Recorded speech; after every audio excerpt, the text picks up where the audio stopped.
Coucou, je suis cachée. Bon, bref, là, je dis n'importe quoi. Alors, non, non, je suis là. Coucou, voilà. Donc, tu as préparé ta page. Voilà, c'est celle qui était juste après ce que l'on a fait lundi, mardi, le calendrier. Hop, juste après, tu trouves donc lire l'heure. Tu as regardé, j'espère, la vidéo avec Misty, puisqu'elle t'explique très très bien ce qu'on attend de toi et ce qu'on apprend dans cette leçon. Alors, l'horloge, les nombres écrits en chiffres ici. Hop, alors les aiguilles tournent toujours dans ce sens-là. Ok? Alors, il y a 3 aiguilles. La petite aiguille qui montre les heures. La grande aiguille, donc les heures, c'est ce que tu vois en rouge ici. La petite aiguille, c'est celle des heures.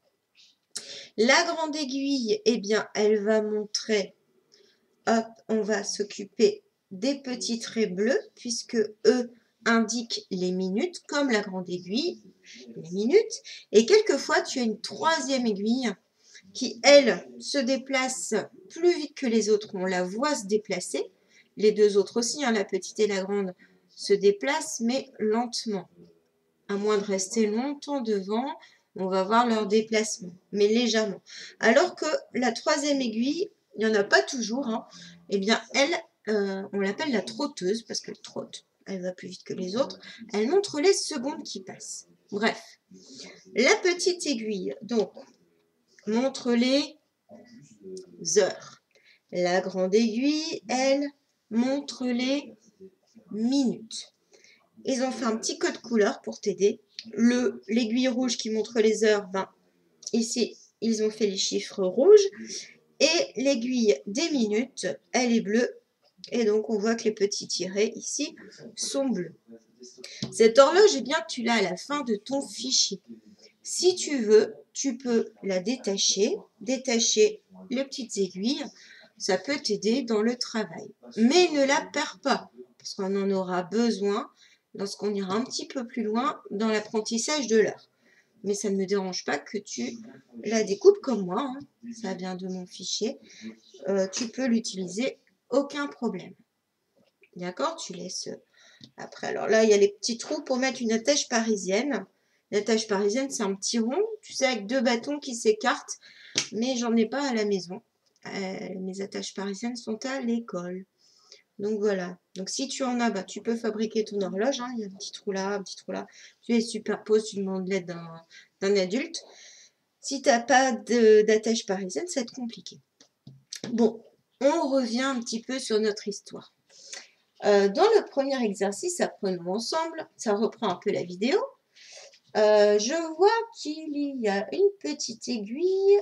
Elle montre quel nombre en chiffres? La petite aiguille. Elle montre 10. Voilà. Et la petite aiguille, eh bien, c'est celle qui montre l'heure. Hop. Donc, voilà. Et la grande aiguille, elle montre hop, le 12. On sait que quand l'aiguille des minutes montre le 12 des heures, eh bien ici, c'est 0 minutes. Là, c'est le point de départ des minutes. 0, 1, 2, 3, 4, 5, 6, 7, 8, 9, 10, etc. D'accord? Donc là, comme on est en train de voir l'heure pile, d'accord? Tout pile, c'est vers 0, 0, il y a toujours 0 minutes. Eh bien, on verra toujours cette position-là pour la grande aiguille. Donc, dans ton fichier, on te demande de colorier l'aiguille des heures en rouge et l'aiguille des minutes en bleu. Bah, tu as la réponse devant toi. Trop facile, hein?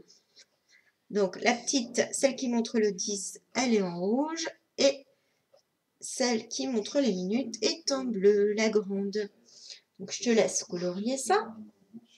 Pour l'exercice suivant, eh bien, tu dois relier l'horloge.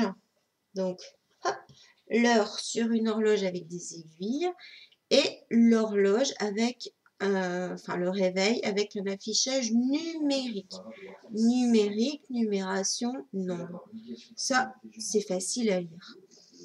Donc tu verras qu'à chaque fois, il y a 0 minute. Donc l'aiguille est toujours, la grande aiguille des minutes, elle est toujours en haut. Et enfin, le dernier exercice, tout en bas, tu vas devoir dessiner les aiguilles qu'il manque. Donc c'est soit les aiguilles des heures qu'il manque, ou alors les aiguilles, l'aiguille des minutes qu'il manque. Donc à toi de dessiner. Attention à bien faire une différence entre la petite aiguille et la grande aiguille. Tu ne peux pas les faire de la même taille. D'accord? Dans toutes les horloges, il y a toujours une petite, une grande. Voilà. Allez, je te laisse faire tout ça tranquillement. N'oublie pas que la règle existe et que c'est beaucoup plus agréable d'avoir un travail propre fait à la règle que à la va-vite. Voilà, donc je te laisse faire cette page et on se retrouve pour la suite où je te montrerai bien, mon travail à moi, la correction pour toi. D'accord? Et c'est parti!